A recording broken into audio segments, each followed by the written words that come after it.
Senhor meu Deus, nesse momento nós te apresentamos o teu filho, o teu servo, meu Deus, que veio, Senhor da glória, de bom grado, meu Deus, ministrar a tua palavra, que a tua palavra tenha livre curso nos seus lábios, e que essa, ó Pai amado, venha, Senhor da glória, ser, ó Pai amado, inspirada pelo teu Espírito aos nossos corações nessa noite, em nome do Senhor Jesus de Nazaré. Saúde a igreja, a doce paz do Senhor.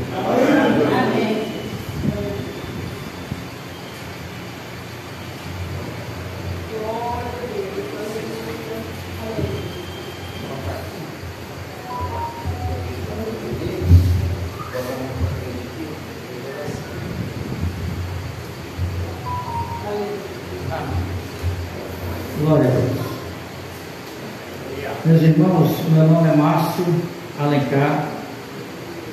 Eu sirvo esse Deus ali na sede do setor, com o nosso pastor supervisor Esmeraldo Leôncio, que foi convidado aqui para trazer uma explanação da palavra. E Deus já confirmou desde o começo, né? Eu peço aos irmãos que têm Bíblia, que abram a vossa Bíblia do Santo Evangelho de Jesus Cristo, segundo escreveu Mateus, capítulo 28.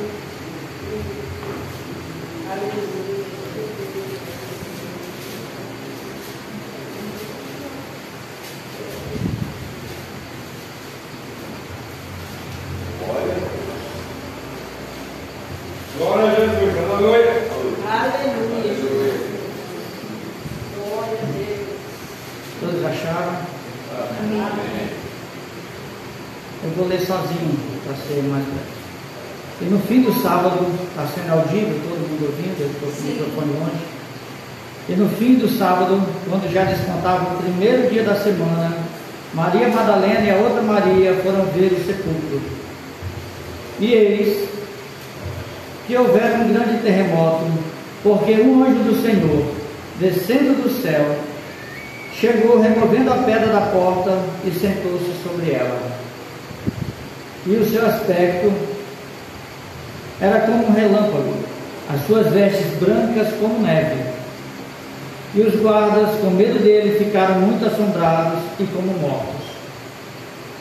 Mas o anjo respondendo disse às mulheres: não tenhas medo, pois eu sei que buscais a Jesus que foi crucificado.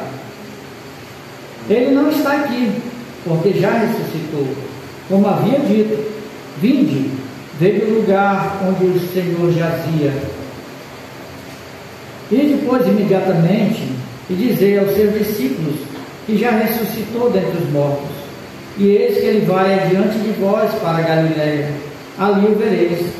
Eis que eu vou tenho dito. E saindo elas pressurosamente do sepulcro, com temor e grande alegria, correram anunciado aos seus discípulos. E indo elas a dar as novas aos seus discípulos, eis que Jesus lhes sai ao encontro, dizendo: eu vos saúdo. Glória a Deus. E elas, chegando, abraçaram os seus pés e o adoraram. Então Jesus disse-lhes: não temais, ide dizer a meus irmãos que vão para a Galiléia, e lá me verão. E quando iam, eis que alguns guardas, chegando à cidade, anunciaram aos príncipes dos sacerdotes todas as coisas que haviam acontecido. E congregados eles com os anciões, tomando conselho entre si, deram muito dinheiro aos soldados, dizendo: dizei, vieram de noite aos seus discípulos, e dormindo nós o furtaram. E se isso chegar a ser ouvido pelos governadores, nós persuadiremos e vos poremos em segurança. E eles, recebendo o dinheiro, fizeram conforme estavam instruídos. E foi divulgado, dito entre os judeus até o dia de hoje. E os 11 discípulos partiram para a Galiléia, para o monte que Jesus lhe tinha designado. E quando viram, o adoraram, mas alguns duvidaram. E chegando-se, Jesus falou-lhe, dizendo: é-me dado todo o poder no céu e na terra. Portanto, ide, fazei discípulos de todas as nações, batizando-os em nome do Pai, e do Filho e do Espírito Santo, ensinando-os a guardar todas as coisas que eu vos tenho mandado. E eis que estou convosco todos os dias, até a consumação dos séculos. Amém. Podemos aceitar.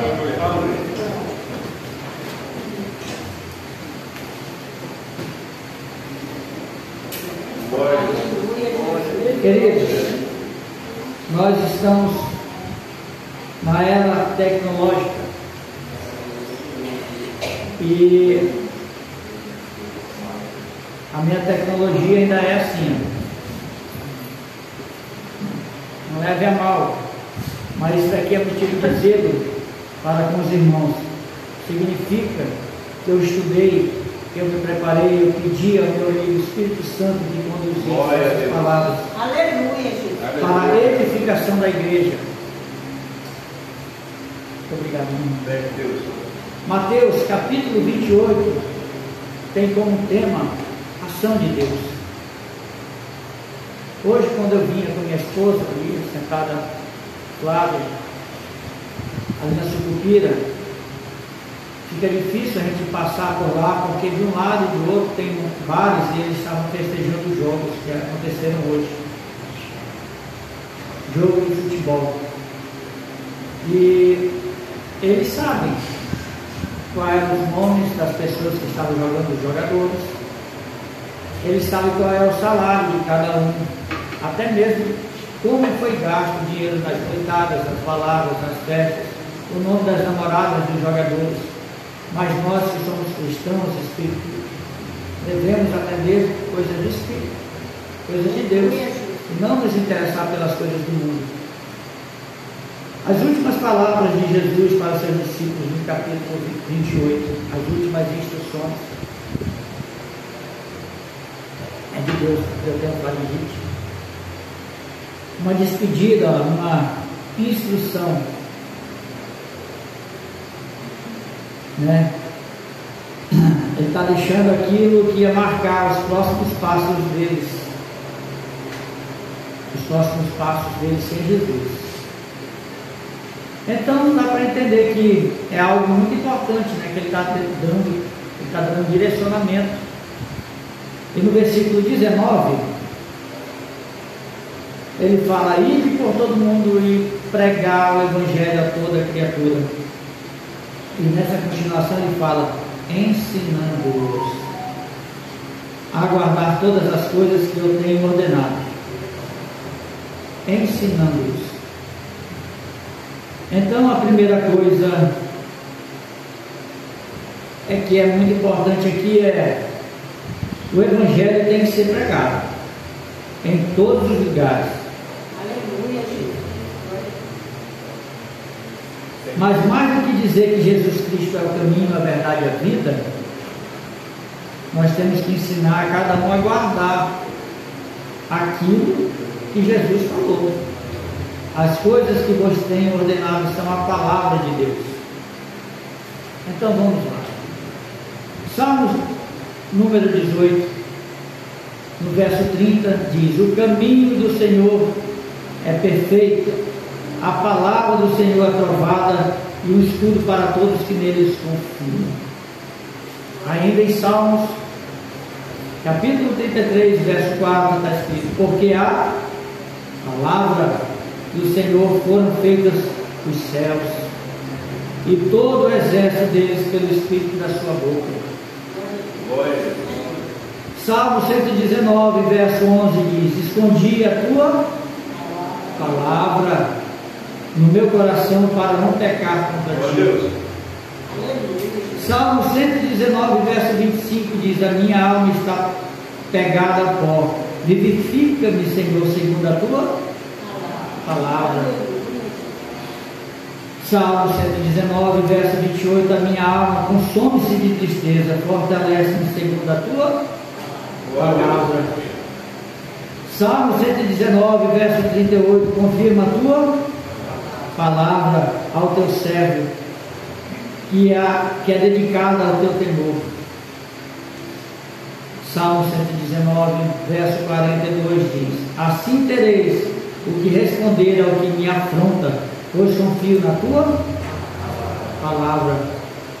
Provérbios, capítulo 4, versículo 5: adquire sabedoria, adquire inteligência, e não te esqueças, nem te apartes das palavras da minha boca. Provérbios, capítulo 4, versículo 10: ouve, filho meu, e aceita as minhas palavras, e se multiplicarão os anos da tua vida. Provérbios 13, 13: o que despreza a palavra perecerá, mas o que teme o mandamento será galardoado. Provérbios capítulo 30, versículo 5: toda a palavra de Deus é pura, escudo é para os que confiam nela. Mateus 24, 35: o céu e a terra passarão, mas as minhas não hão de passar. Marcos 4, 14: o que semeia, semeia a palavra. João 8, 47: quem é Deus? Quem é de Deus escuta as palavras de Deus. João 17, 17: santifica-nos na tua verdade, e a tua palavra é a verdade. Romanos 10, 17: de sorte que a fé vem pelo ouvir, e ouvir a palavra de Deus. E a carta escrita dos Hebreus, capítulo 4, versículo 12, é mais profunda, porque diz: porque a palavra de Deus é viva e eficaz, e mais penetrante do que espada alguma de dois gumes, e penetra a divisão da alma e do espírito, e das juntas e medulas, e é apta para discernir os pensamentos e as intenções do coração. Sendo assim, não esperem que venha para vós uma pessoa eloquente, um doutor na teologia. Não, esperem a palavra. Tudo que ele falou está dentro da Bíblia, está escrito na Bíblia. Então, seu papel, mais do que Jesus é realmente o Messias, que ele é o Salvador, que ele pode mudar a sua vida, é ensinar a pessoa que está ouvindo a guardar a palavra de Deus. Como diz o Salmo 119: escondi a tua palavra no meu coração, para não pecar contra ti. Para entender o que tenho que falar com o meu coração, para não pecar contra ti, muitas pessoas erram por ignorância, né? Ignorância é falta de conhecimento. E a Bíblia está dizendo aqui: você tem um farol, você tem uma luz, você tem um guia para o seu caminho. Mais outro versículo, 119, Salmo: lâmpada para os meus pés é a tua luz para o meu caminho. Entendo que a tua palavra, né, que Deus quer dizer, guarde. A palavra que ele disse é uma promessa vinculada, quando ele diz que estará convosco até as consumações dos séculos. Entendo isso. A palavra que ele disse é uma promessa vinculada. Com isso, essa promessa é: eis que estou convosco todos os dias até a consumação dos séculos. A promessa da companhia de Jesus é viva e atual. Estou sendo bem compreensível? Eu não sei o momento de cada irmão aqui em particular. Eu nem conheço os irmãos. Eu não congrego aqui entre os irmãos. Mas, se você está sozinho em meio a pessoas, isso é o que acontece no mundo atual, né? Se está no lugar da solidão, no meio de uma multidão, mas está sozinho, sabe por quê? Porque muitas vezes a gente está tão preocupado com os problemas do dia a dia, do trabalho, da dívida, e a gente está longe. Quem já se sentiu assim? Está no meio de muita gente no trabalho, mas está pensando na que está faltando em casa, ou na dívida, ou né?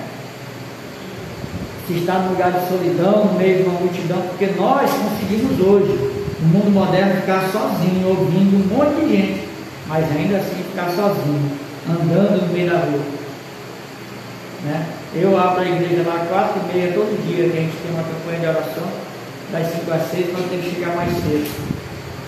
E eu passo pela rua, eu vejo vivos mortos, quase zumbis andando, perdidos. O mundo atual é assim, entregues pelas loucuras do mundo, né? As drogas, os vícios. Mas o que a palavra de Deus diz é que Jesus diz: eis que estou convosco. O nome dele é Deus conosco, Emanuel. Então, ele está com você. Eu não conheço você, não sei o que você está passando. Se você é uma dessas pessoas que o dia a dia estão te ferindo, estão te machucando, e você, às vezes, as pessoas estão até te dando conselhos, mas você está tão longe. Deus é com você. Ele está com você no momento de transição. Eu não sei como você viveu no tempo da pandemia, né? Quem aqui passou pela pandemia. Mas, com certeza, seu ritmo de vida foi afetado. Hoje, nós temos uma rotina. Nós acordamos, escovamos os dentes e saímos para o nosso trabalho, voltamos com o horário marcado para o almoço e o horário marcado para voltar, e sempre assim, né? Você teve que ficar mais tempo sozinho na pandemia, não teve? Né? Menos contato social, mas você não tem afastamento de Jesus em hipótese alguma. E Jesus não está longe de ninguém, ele não pode ser contaminado e nem contamina alguém por abraçar a ele. Abraçar Jesus, andar junto com ele. Eis que estou com vocês até a consumação dos séculos. Deus criou o mundo e estabeleceu o tempo. Gênesis capítulo 1, versículo 1 declara: Bereshit bara Elohim, que é em hebraico, que é o princípio. O começo do princípio criou Deus. E o princípio quer dizer zero, zero, zero, não tem nada. Zero, princípio. Você para o cronômetro, aquele cronômetrozinho do relógio, e começa a contar o tempo. Antes não havia tempo não, antes havia eternidade, né? Mas naquele momento, Gênesis capítulo 1, versículo 1, começa a contar o tempo. Então você percebe que a criação vem com ciclos. Isso aqui é só a introdução, tá? Vem com ciclos. Um dia após outro dia, e os 7 dias formam uma semana. Depois o ciclo de anos, e a cada 7 anos o jubileu. Um tempo de parada. E a cada 7 vezes 7 anos, a transformação total do placar da história do povo de Israel, né? O grande jubileu. Você vive dentro desses ciclos. Eu, você, todos nós vivemos dentro desse ciclo. Nós somos marcados pelas horas. E a sua vida é regrada com começos, fins. Muitas pessoas estavam esperando o ano acabar, o ano de 2023. Terminar. Mas o que é que mudou no dia 31? Não existe 32 de dezembro, né? Ele termina e vira janeiro. Não é? Existe o final de um ciclo. É isso que acontece. Estamos já nas bordas do final de 2024. Últimos dias. Final de ciclo e o começo de outro. E a Bíblia também fala do último capítulo da Bíblia, que agora o irmão citou, Apocalipse. Apocalipse fala no capítulo 22, versículo 3, Jesus está dizendo: eu sou o Alfa e o Ômega, o princípio e o fim. Então aquele Bereshit que eu citei agora no começo, o começo, ele encontra o Ômega, né? Que o final dessa história, um grande ciclo de milênios terá passado essa história da humanidade. E vai mudar. Nós vamos entrar no novo, na mais eternidade das diferentes coisas. E a minha pergunta aqui é: Quem de vocês está entendendo o tempo, as horas, a mudança dos ciclos? Um dia desse, Porto Velho, a gente não andava 10 metros porque não conseguia ver, tinha que andar de farol alto, de tanta fumaça. Rio Madeira alcançou uma seca quase inimaginável. Eu que moro aqui numa casinha lá na beira, a gente anda quase atravessa do Rio Madeira em algumas partes, andando. Guerras em Israel, Ucrânia. Daniel capítulo 2 declara que quando ele recebeu a revelação do sonho do rei Nabucodonosor, ele glorificou a Deus. Ó Deus meu Pai, em ti eu louvo. Tu conheces os tempos e as horas. Deus conhece o seu tempo e a sua hora. Deus conhece o seu momento de vida nessa cidade de Porto Velho, na situação que você se encontra. Deus está no controle do seu tempo. Bendito Deus. E não apenas no tempo do indivíduo, do seu tempo, mas no tempo do controle da igreja. Não no individualismo, mas ele está no controle de toda a igreja.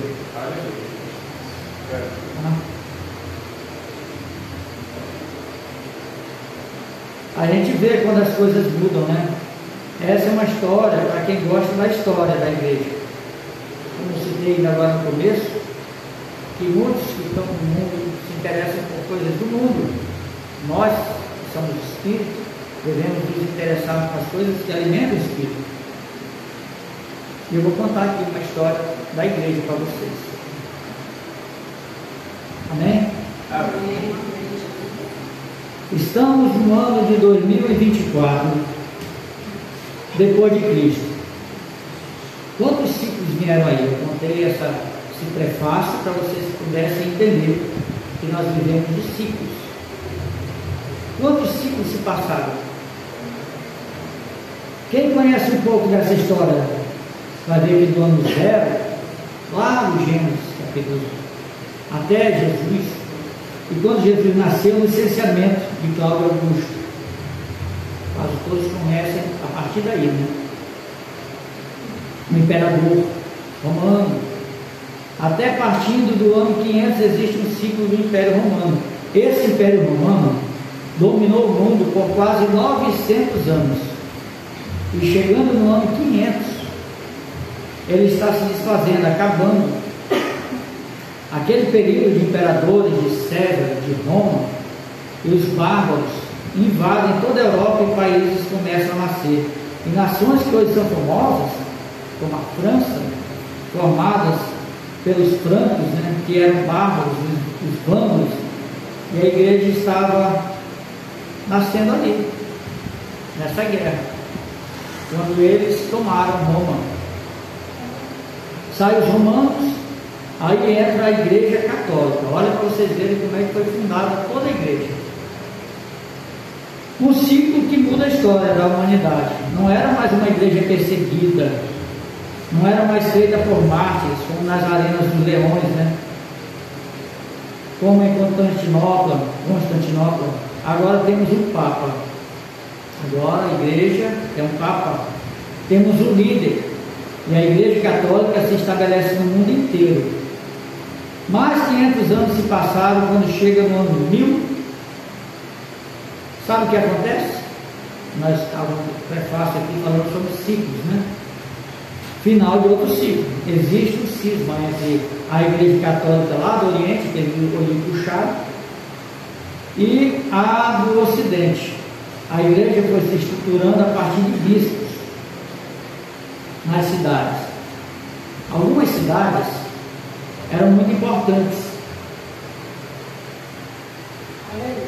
A primeira, até hoje, ela é a que marca o patriarcado da igreja ortodoxa, que é a igreja do Oriente, é a Antioquia. Por que Antioquia? Porque ali estava Paulo e Barnabé, saindo a viagem, a sua primeira missão, a viagem missionária. Então toda a igreja da Ásia Menor foi formada a partir da Antioquia. Então o bispo da Antioquia tinha uma força muito grande na história da igreja. A outra cidade muito importante era Alexandria. É importante, irmão, sabermos da história. É como se nós estivéssemos entendendo a árvore genealógica da igreja. Alexandria é onde tinha a maior biblioteca do mundo, uma das 7 maravilhas do mundo antigo. Ali era um centro de cultura. Ali a Bíblia foi traduzida, o Velho Testamento do hebraico para o grego. Quem já ouviu e viu aquela Bíblia Septuaginta? Ela foi traduzida ali. Foi a primeira tradução da Bíblia. A terceira é Constantinopla, cidade de Constantino, a capital do Império Romano. O Oriente, a sua grande catedral de Santa Sofia. Constantino, o primeiro imperador, por volta do ano de 350, se tornou cristão. Olha para vocês verem a mudança do outro ciclo. E começa então a valorizar o cristianismo. E Constantinopla agora vira o centro de estudo da teologia. E por causa da mãe de Constantino, Helena, a Santa Helena, Jerusalém é restaurada. Então volta o povo para Jerusalém, volta a construir igrejas, estruturas, cidades que até hoje existem na Jerusalém Velha, a igreja de Santa Helena. Essas 4 cidades, esses 4 bispados, tinham muita força, e o quinto era Roma, o bispado da capital do império. Chegamos ao ano 1000. Tem um cisma entre as 4 cidades, como eu falei, né? Saem para um lado e formam a igreja ortodoxa. E Roma sozinha, aqueles 4 ali puxados, os orientais formaram a ortodoxa, e Roma sozinha fica com a igreja católica. Olha o que muda.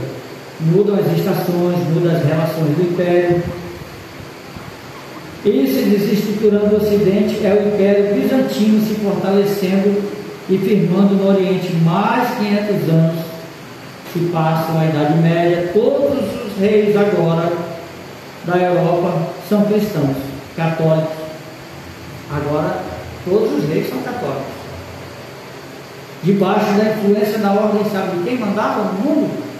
O Papa.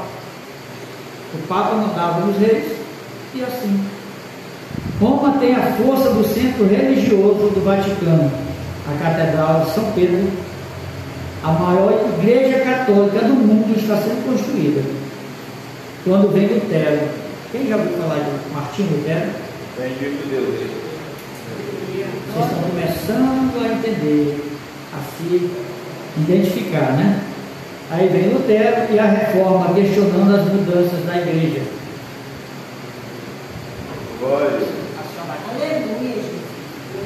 E a reforma, né? Eu vou ler aqui as 5 solas.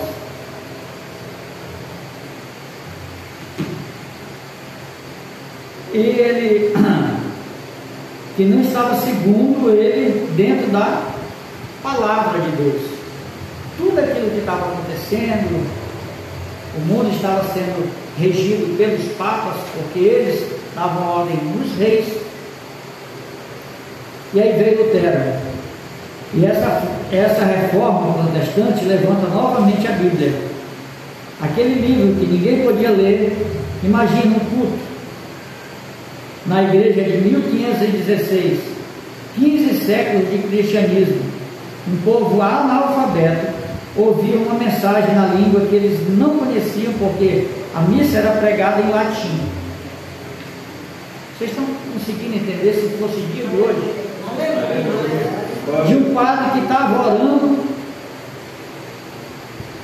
para paredes, costa para eles, muitos rituais, muitas liturgias, muita tradição, pouco entendimento, muito misticismo, muita dependência de relíquias, poder temporal em homens para perdoar ou não perdoar, para absolver ou não absolver, e excomungar. Contra isso se levanta Lutero dizendo os famosos 5 solas.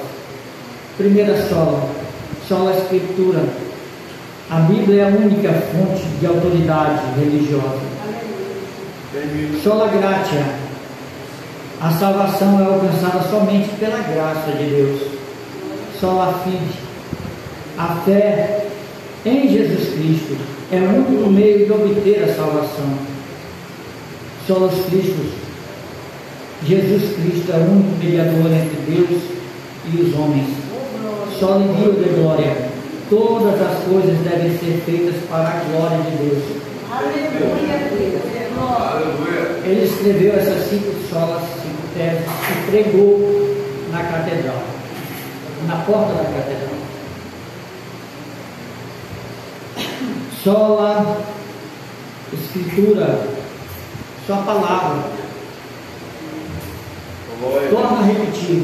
Muitas vezes nós saímos das nossas casas esperando algo que nós, seres humanos, temos tendência a esperar uma pessoa muito bonita, muito eloquente, mas a gente precisa esperar a palavra de Deus, confiar na palavra de Deus. É o que está escrito na Bíblia. Então vem a revolução da imprensa de Gutenberg, permitindo com que a Bíblia fosse impressa, que antes era manuscrito, papiro, né? Então a tecnologia permite que a reforma é aquilo que era impossível pessoas lerem a Bíblia, agora era acessível a todos, e na própria língua de cada um. Na capa da Bíblia de vocês, quem é o autor? Quem é o... Exatamente. Quem é o autor da capa da Bíblia de vocês? JFA, João Ferreira de Almeida, foi o padre que traduziu a Bíblia para o português do século XVII. E 2017 cumpriu 500 anos da reforma. Agora a Bíblia está em todas as línguas, mas não está nas pessoas. Nós estamos no meio de uma revolução digital. O celular é um instrumento dessa revolução. Ela permite que você acesse as pessoas e envie a palavra de Deus, a Bíblia, a qualquer lugar, de qualquer situação. Que é bom de Bíblia, abre em Isaías capítulo 43, versículos 18 e 19.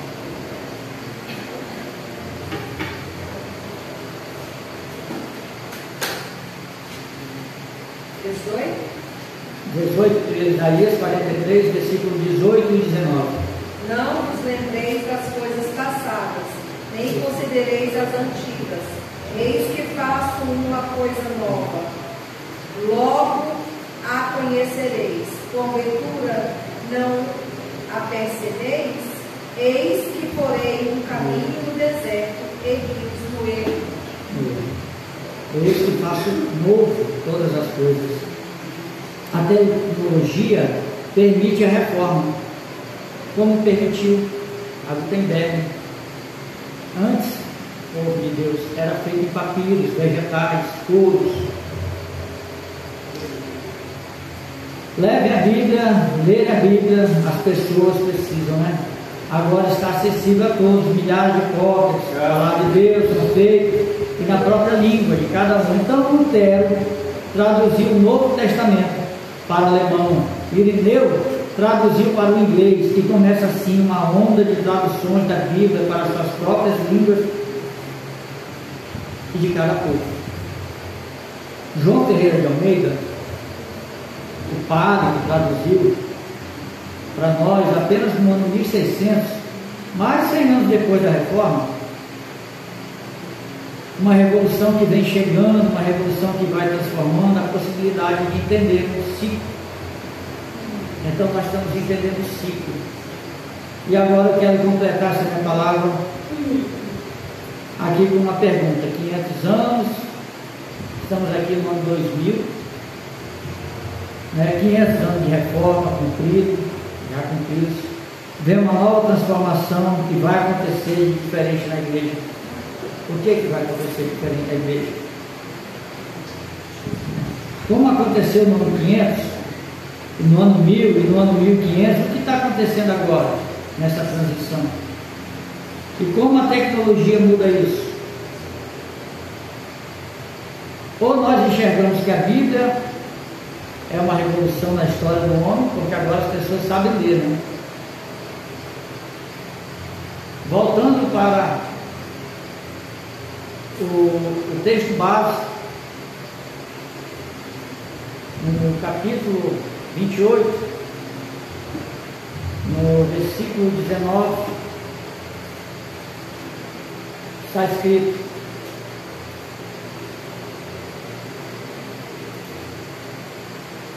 portanto, e de fazer discípulos de todas as nações, batizando-os em nome do Pai, e do Filho, e do Espírito Santo, ensinando-os a guardar todas as coisas que eu vos tenho mandado, e eis que eu estou convosco. E essa revolução, muitas vezes eu torno a repetir, que é necessário que os irmãos guardem em seus corações. Muitas vezes os irmãos são atraídos por um convite de algo extraordinário, humano. Eles esperam algo extraordinário no pregador. Lembre-se que você tem que esperar, quando você acorda, pouco de você, nada dos outros e tudo de Deus.